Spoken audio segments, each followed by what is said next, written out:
Hola a todos, ¿cómo estáis? Y bienvenidos a un episodio más de Desarrollando en C. Y en el episodio de hoy vamos a hablar de los tipos de datos. La sesión de hoy puede ser la única en la que tengamos ciertas discrepancias entre lo que yo voy a decir y lo que ocurra en vuestro ordenador.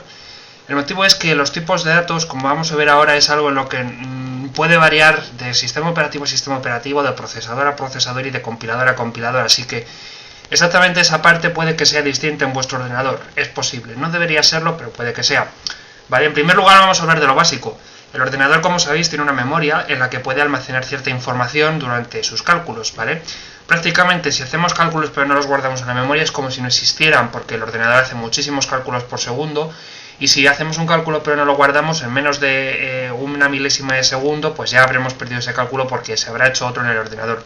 Así que es importante que si queremos hacer un cálculo lo guardemos en alguna parte, en una variable, por ejemplo, lo escribamos en la pantalla, en un archivo, en algo. Lo importante es poder conservarlo, ¿vale? Entonces la memoria se divide en celdas, ¿vale? Que almacenan bytes, ¿vale? Que son 8 bits, un byte. Y lo que va a hacer el compilador, lo que vamos a hacer con C, es aprovechar esa memoria para almacenar nuestros propios valores, ¿vale? Para ello tenemos lo que se conoce como tipo de datos, que es una forma de decirle al programa cómo queremos que guarde una información en la memoria, ¿vale? Como vamos a ver ahora, es algo mucho más sencillo de lo que parece. En realidad es básicamente decirle al ordenador cómo queremos que nos guarde un dato. Porque claro, la memoria solo podemos decir que se compone de bytes y de bits. Necesitamos un sistema de representación que nos diga, pues ahora quiero almacenar un número que sea tal, un número que sea tal, un número decimal, un carácter, una cadena, cosas así. Es necesario establecer una cierta forma de representar los datos que por sí solo no tiene ningún valor porque son solo ceros y unos. Entonces C nos proporciona una serie de tipos de datos predefinidos, ¿vale? Y vamos a empezar por los tipos de datos de números enteros o integers, ¿vale? Son tipos de datos que almacenan números sin coma, números del tipo 0, 1, 2, 3, 4, 5, 6, así, ¿vale? Que pueden ser con signo o sin signo. Si son sin signo, entonces no existen los negativos, serían solamente números naturales, por decirlo de algún modo. Y si fueran con signo, pues entonces serían números enteros completos, o sea, que tengan positivos, negativos y cero también, ¿vale? Entonces vamos a ver los tipos de datos que nos ofrece para almacenar números y vamos a definirlos todos. Tenemos por un lado el char, por otro lado el sort o el sortInt, por otro lado el int, por otro lado el longInt y por otro lado el long. Sin embargo, por hacerlo mucho más cómodo, solamente vamos a representarlos como sort y como long. No vamos a escribir sortInt ni longInt, ¿vale? Aquí es donde surgen las discrepancias, y es que, ¿qué diferencia cada tipo de datos? Pues el tamaño. Y es que cada uno de estos valores va a utilizar un número de bits distintos, y por lo general, cuantos más bits, más grandes podrán ser los números que podemos representar, ¿vale? Y la discrepancia viene en que se definió el lenguaje de programación C, se definieron estos tipos de datos, pero no se ha definido qué tamaño deben tener en bits o en bytes cada uno de estos valores, sino que es el compilador el que por sus propios métodos decide de qué tamaño es cada uno. Y por eso surgen discrepancias, porque es posible que, según el procesador, el sistema o el compilador en el que estéis viendo este vídeo, lo que explique ahora puede que sea algo distinto de lo que sea realmente en vuestro ordenador. Sería la única discrepancia que puede haber. Lo que sí podemos afirmar es que el tamaño de char siempre va a ser menor o igual que el tamaño de sort, que a su vez siempre va a ser menor o igual que el tamaño de int, que a su vez siempre va a ser menor o igual que el tamaño de long, que a su vez va a ser el tamaño menor o igual que long, ¿vale? Esto es un error que puede hacerse notorio, no pasa nada. De hecho, yo descubrí esto mismo ayer mientras estaba haciendo el guión de este episodio. Yo llevo mucho tiempo engañado y he descubierto que no son lo que parecen estos valores, ¿vale? Si venís de Java, pues hace mucho más notorio, porque decís en Java, vale, sort 16 bits, int 32 bits y long 64 bits. Bueno, pues aquí no tiene por qué ser así. Como ya he dicho, es algo que depende mucho del procesador. Lo que sí podemos afirmar es que char es un tipo de datos que almacena valores en 8 bits, ¿vale? ¿Por qué se hace esto? Pues porque una de las funciones más comunes de char es almacenar caracteres. De ahí su nombre, char, carácter.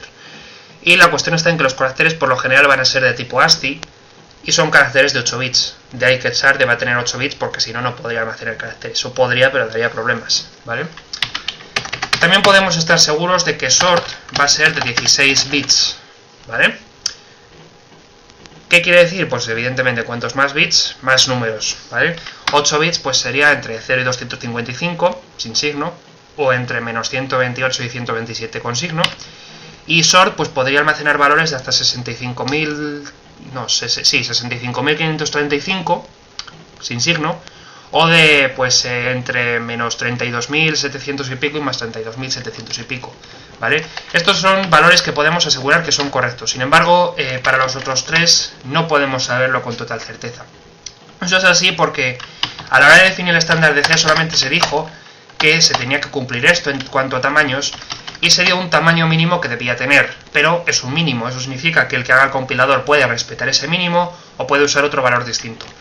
En concreto, el mínimo de INT también son 16 bits, o sea que no habría en un principio ninguna diferencia entre un short y un int, ¿vale? Es bastante común también que aparte de 16 bits utilicen tamaños de 32 bits, ¿vale?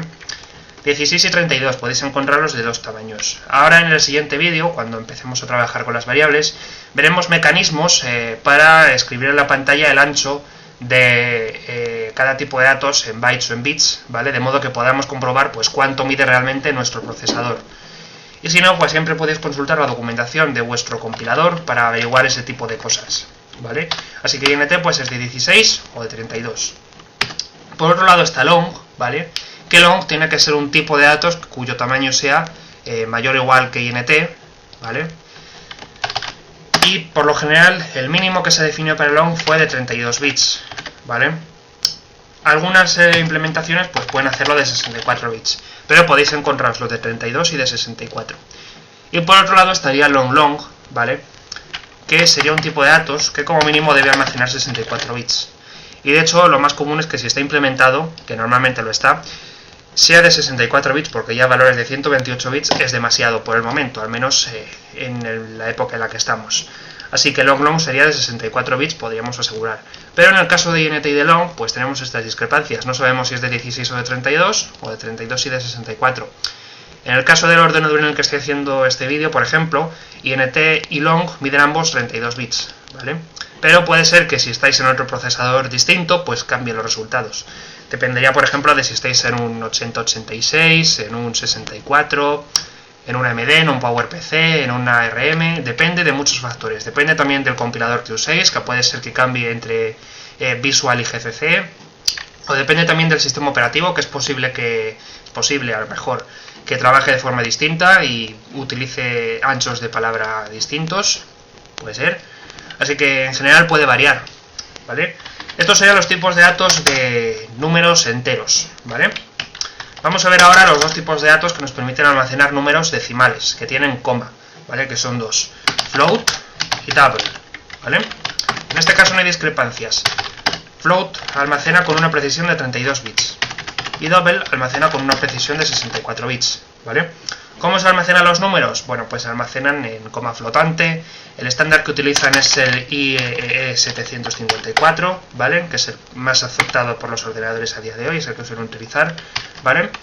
En el que se divide, pues no voy a hablar mucho de ello, no voy a hablar muy dentro de lo que es los números de coma flotante, pero pues tienen por un lado su mantisa, que sería el número que vemos aquí. Por ejemplo, voy a escribirlo en decimal, no en binario, porque si no esto se va a tomar por culo, ¿vale? Por un lado estaría la mantisa y por otro lado estaría el exponente, ¿vale? Lo almacenan por separado, ¿vale? Y en eso consiste simplemente float y double, 32, 64 bits, ¿vale?